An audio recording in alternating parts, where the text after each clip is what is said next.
अस्सलाम वालेकुम नाज़रीन, मेरा नाम है ज़नीरा और आप देख रहे हैं ज़नी टॉक्स। आज की वीडियो बहुत इंटरेस्टिंग होने वाली है और आई एम श्योर आप सबको, बच्चों को भी बहुत मज़ा आएगा।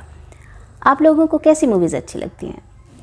मुझे तो कभी कभी बच्चों वाली मूवीज़ बहुत अच्छी लगती हैं, Avenger types, Spiderman types, Lord of the rings, इस टाइप की मूवीज़ मुझे बहुत अच्छी लगती है। बड़ा मज़ा आता है एक और दुनिया में जाने का, इमेजिनेशन में।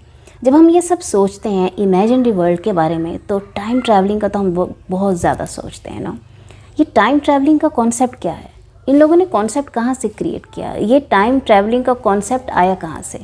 आज हम इसके बारे में बात करेंगे कि एक्चुअल में टाइम ट्रैवलिंग का कॉन्सेप्ट तो बहुत अरसे पहले शुरू हो गया था और एज अ मुस्लिम हम इस पर बिलीव करते हैं और हमारी हिस्ट्री इससे भरी पड़ी है। मैं यहाँ पे एक सीरीज़ स्टार्ट करी हूँ जिसके 4 पार्ट होंगे। पहला पार्ट हाज़िर खिदमत है।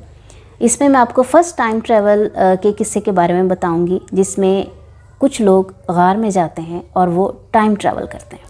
आप लोग समझ तो गए होंगे जो भी जुम्मे को सूरह कहफ पढ़ते हैं, जो कि 15वें सिपारे में। इस सूरत का नाम ही कहफ है, इसका मतलब है गार वाले। और इसमें अल्लाह ताला ने बहुत प्यारा किस्सा बताया है, जो बच्चे भी बड़े शौक़ से सुनते हैं और बड़े भी बहुत शौक़ से सुनते हैं। एक बस्ती थी। बाज़ कहते हैं कि ईसाइयत से पहले की बात है, बाज़ कहते हैं ईसाइयत के बाद की बात है। इसमें कुछ मुस्तनिद वो नहीं है। तो वहाँ पे एक बादशाह हुआ करता था जिसका नाम था दकियानूस।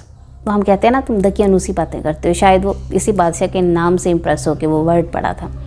तो वो जो दकियानूस बादशाह था, वो उसका और तरह का सोच और उसकी और तरह का अकीदा था। वो कहता था कि बुतों को मानो, वो कहता था नज़र न्याज दो, और वो कहता था सब कुछ जो हैं वो बुत ही हैं, वही आपके लिए सब कुछ करते हैं और वही आपको पालते हैं। वही सब सिस्टम जो है वो इन बुतों ने चलाया।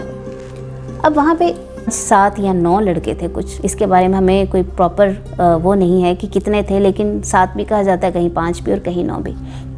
बहरहाल कुछ इतने कम से कम 9 लड़कों की तादाद थी जो इस चीज़ को नहीं मानते थे, जो इसको फॉलो ही नहीं कर पाते थे। उन्हें कैसे ना कैसे करके उन्हें रास्ता मिल गया, उन्हें एक सीधा रास्ता मिल गया। वो तौहीद को मानने लगे। वो मानने लगे कि नहीं, अल्लाह तो सिर्फ एक है, बहुत सारे अल्लाह नहीं है, अल्लाह एक है जो सारा सिस्टम करता है, जो चाँद भी जो सूरज भी निकालता है, फिर उसके बाद उसी सूरज को डुबो के रात की स्याही में बदल देता है, फिर सुबह उजाला होता है। हवा, पानी, आग, सब कुछ उसने बनाया है।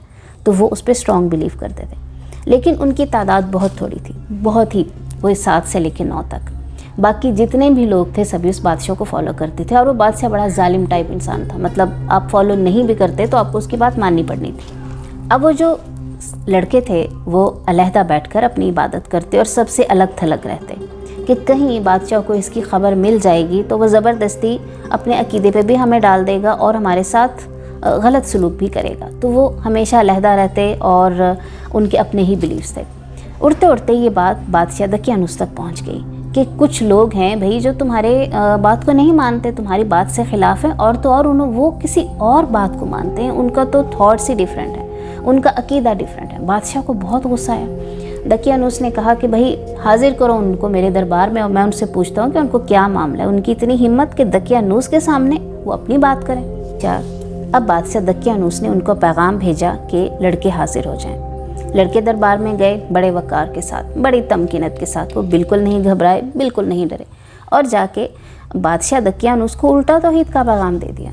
उन्होंने कहा कि देखो बादशाह दकियानूस, तुम गलत रास्ते पे जा रहे हो, आपका रास्ता ठीक नहीं है। तो हम सही रास्ते को पहचान चुके हैं, तो हमारा फ़र्ज़ बनता है कि हम तुम्हें बताएं कि तुम गलत जा रहे हो।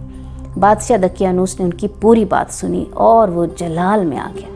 बादशाह दकियानूस ने कहा कि तुम ये कैसी बातें कर रहे हो, ये क्या बोल रहे हो, ये तो कॉन्सेप्ट ही कुछ और है। हम लोगों का ये कॉन्सेप्ट नहीं है। हमारे बाप दादा, हमारे बड़े सब इसी चीज़ को फॉलो करते आए हैं और मैं नहीं चाहता कि मेरे होते हुए कोई मेरे सामने इतनी नाफरमानी करे, तो तुम मेरी नज़रों से दूर हो जाओ। बादशाह और सल्तनत के सब लोग बड़े परेशान हुए कि ये तो कुछ और कॉन्सेप्ट निकल रहा है, यहाँ तो कुछ और ही चीज़ निकल रही है इस बस्ती में। अब उनके ख़िलाफ़ इतना प्रोपेगेंडा हुआ कि वो जो लड़के थे उनका जीना मुश्किल हो गया। ना वो कहीं बैठ सकते, ना वो कहीं बात कर सकते। मतलब पूरी बस्ती में वो लोग थे जिनको सब नफ़रत करते थे, इवन उनके घर वाले, इवन बाहर से सब लोग। बादशाह ने भी कह रखा था कि जहाँ पे भी इन लड़कों को देखा जाए इन्हें तंग किया जाए और इनको उस वक्त तक फोर्स किया जाए जब तक ये अपने अकीदे से हट नहीं जाते। तो उन्होंने सोचा कि हम ऐसे करते हैं, हम कुछ दिनों के लिए ना यहाँ से चले जाते हैं ताकि ये सब मामला ठंडा हो जाए और फिर हम सोचेंगे कि हम कैसे इस बात को आगे बढ़ाएं, क्योंकि मरना तो हमें मकसूद नहीं। अगर हम मर जाते हैं या अगर हम मार दिए जाते हैं तो इसके साथ साथ हमारा जो पैगाम है वो भी रह जाएगा। तो इसलिए हमें ज़िंदा रहना है, लेकिन हमें सोचना है कि हमें इसके लिए क्या प्लानिंग करनी है। तो उन्होंने, उन सब दोस्तों ने सोचा कि हम ऐसे करते हैं कि हम किसी एक गार है वहाँ पे चले जाते हैं और वहाँ पे जाके थोड़ी देर छुप जाते हैं जब तक ये मामला ठंडा नहीं होता। उसके साथ ही बस्ती में ढूंढिया पड़ गई कि ये जो लड़के थे वो तो गायब हैं। अब वो सब लोग उसको तलाश करने लगे, लेकिन उन्हें कहीं वो लड़के नज़र नहीं आए। खैर, इसकी ज़्यादा डिटेल नहीं है कि उन्होंने गार के अंदर क्या किया, क्या प्लानिंग्स बनाए, लेकिन जो भी, बहरहाल इसका इतना है उसके बाद कि वो लोग शायद वहाँ पे कितनी देर बैठे कितनी देर नहीं, लेकिन उनको नींद आ गई और वो सो गए। जब उनकी आंख खुली तो शाम का वक्त था, दोपहर हो चुका था शायद, कि वो लोग और उनका कुत्ता भी वहाँ पर बैठा हुआ है। कुत्ता जैसे बिल्लियाँ बैठती हैं ना टांगे फैला के, वो ऐसे बैठा हुआ था, बड़ा रिलैक्स था। उन्होंने एक दूसरे से पूछा कि भाई हम तो, मुझे लगता है काफ़ी देर सो गए हैं। तो उन्होंने कहा कि हाँ, लग तो ये रहा है कि शायद हम पूरा दिन सोते रहे हैं। तो उन्हें थोड़ी सी भूख महसूस हुई। तो उन्होंने एक बंदे को कहा कि देखो भाई, मामला तो बहुत ज़्यादा ख़राब हुआ है शहर के, बादशाह दकियानूस भी हमें ढूंढ रहा है, बाकी लोग भी हमें ढूंढ रहे हैं, तो तुम ऐसा करो, शहर जाओ और ज़रा ख़बर लेके आओ कि क्या मामला हो रहे हैं वहाँ पे। और साथ एक सिक्का भी दिया कि ये सिक्का ले आओ और कुछ खाने पीने के लिए ले आओ, क्योंकि उन्हें भूख लग रही थी शायद, क्योंकि वो काफ़ी देर तक सोते रहे थे। उन्होंने उसको, लड़के को ताकीद की कि भाई तुम जब जाओगे तो तुम शहर वालों से एहतियात और नरमी से बात करना, कहीं ऐसा ना हो कि मामला ख़राब हो जाए, बादशाह दकियानूस तक खबर पहुंच जाए और जो हम पैगाम देने वाले हैं वो बीच में ही रह जाए। अब उनका साथी जो सिक्का लेकर शहर में पहुंचा तो वो तो हैरान रह गया। शहर उसे बहुत बदला बदला महसूस हुआ। उसने अपनी आंखें मली, इर्द गिर्द देखा कि शायद मैं कहीं और तो नहीं आ गया। अब वो हैरान परेशान देख रहा था और अजीब अजीब लोग थे, अजीब अजीब वो बात कर रहे थे और अजीब उनके कपड़े थे और सब कुछ बहुत अजीब था। वो सख्त परेशान हुआ और वहाँ पे उसने एक आदमी को सिक्का दिया और कहा कि मुझे कुछ खाने को चाहिए। उस आदमी ने उससे अजीब लहजे में बात की, एक अजीब ज़ुबान में बात की। उसने कहा कि तुम क्या बात कर रहे हो, ये क्या एक दिन के अंदर तुम लोग अजीब बोली बोलने लगे हो? भाई ये क्या हो गया तुम लोगों को, तुमने कैसे कपड़े पहने हुए और ये मैं किधर आ गया हूँ? अब उसने सोचा कि शायद वो इतना ज़्यादा सो चुका है कि उसे कुछ समझ नहीं आ रही, लेकिन खैर वो बहुत परेशान था। वो आदमी उसका सिक्का लेकर एक दूसरे आदमी के पास गया। उसने उस सिक्के को बड़े गौर से देखा, उसे भी समझ नहीं आई। वो आदमी सिक्का लेकर बादशाह के पास गया। बादशाह ने जब सिक्के को देखा तो वो बहुत हैरान और परेशान हो गया। जब बादशाह ने उस सिक्के को देखा तो उसे पता लगा कि ये तो 309 साल पुराना सिक्का है। मतलब वो लोग उस पहाड़ के गार में 309 साल तक सोए रहे और वो इस तरह सोए रहे कि अल्लाह ताला ने उनको बहुत मीठी और कंफर्टेबल नींद दी। आयत से वाज़ेह, अगर आप सूरह कहफ में पढ़ेंगे तो बाकायदा आयत हैं इस पे, और एक आयत में ख़ास तौर पे ज़िक्र किया अल्लाह ताला ने कि सूरज को वो इस तरह निकालता था कि वो पहाड़ की ओट से जाता था। उस गार को छोड़ के सूरज निकलता था कि कहीं उन पर सूरज की रोशनी ना पड़ जाए और उन लोगों की आंख ना खुल जाए। अल्लाह ताला उनको करवटें बदलवाता रहता ताकि उनको मिट्टी ना खा जाए।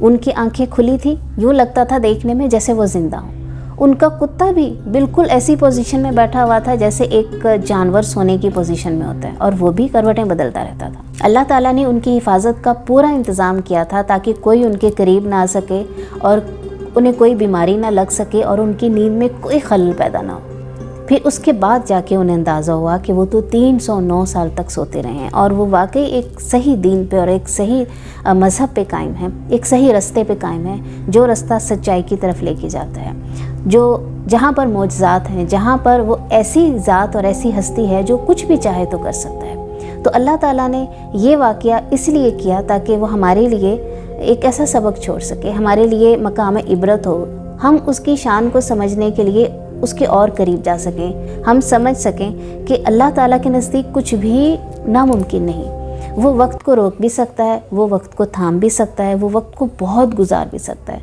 تو یہ واقعہ اتنا ہی تھا، اس سے زیادہ بیان نہیں کیا گیا، نہ اس سے زیادہ کی ڈیٹیلز ہیں کہ ان کے ساتھ پھر اس کے بعد کیا ہوا۔ آف کورس موت تو ہم مانتے ہیں کہ موت حقیقت ہے، آپ جتنے 100 سال یا ہزاروں سال بھی رہیں آپ کو موت آنی ہے۔ ظاہری بات ہے وہ سب بھی اپنے حق رستے پر ہی فوت ہوئے، انہوں نے ایک رستہ ڈھونڈ لیا۔ اللہ تعالیٰ نے ان کو معتبر انسانوں میں شامل کیا کہ اللہ تعالیٰ نے ان کو قرآن میں جگہ دی، ان کے بارے میں اللہ تعالیٰ نے سوچا، ان کے عمل کو بہت پسند کیا کہ اللہ تعالیٰ نے ایک بہت بڑا واقعہ ان کے نام سے منسوب کیا۔ اللہ تعالیٰ نے ہم سب کو بہت پسند کیا تاکہ ہم اس کو پڑھیں۔ اللہ تعالیٰ نے ہمیں مسلمان بنایا، اللہ تعالیٰ نے ہمیں اچھا انسان بنایا، اور ہمیں سوچنے کی بہت خوبصورت صلاحیت ہے۔ اللہ تعالیٰ چاہے تو وہ کچھ بھی کر سکتا ہے، وہ سپر پاور سے بھی اوپر پاور ہے، رائٹ؟ ایک سیکنڈ میں کچھ بھی ہو سکتا ہے۔ ایک سیکنڈ میں آپ دیکھتے ہیں کچھ دن پہلے ژالہ باری ہو رہی تھی، پھر اسی رات کو زلزلہ آیا۔ اللہ تعالیٰ کچھ بھی کر سکتا ہے۔ اللہ تعالیٰ ایک سیکنڈ میں سیلاب لا سکتا ہے، ایک سیکنڈ میں آپ کو توڑ پھوڑ سکتا ہے، ایک سیکنڈ میں آپ کے ساتھ معجزات کر سکتا ہے، اور اگر آپ اس کے ساتھ بہت محبت کرتے ہیں وہ آپ کو چن سکتا ہے، اپنے اچھے بندوں میں شامل کر سکتا ہے۔ ہم بھی اس کے اچھے بندوں میں شامل ہو سکتے ہیں، ہم بھی برگزیدہ بن سکتے ہیں اگر ہم اللہ تعالیٰ سے محبت کرتے ہیں، اگر ہم اس کو فالو کرتے ہیں، اگر ہم اس سے پیار کرتے ہیں۔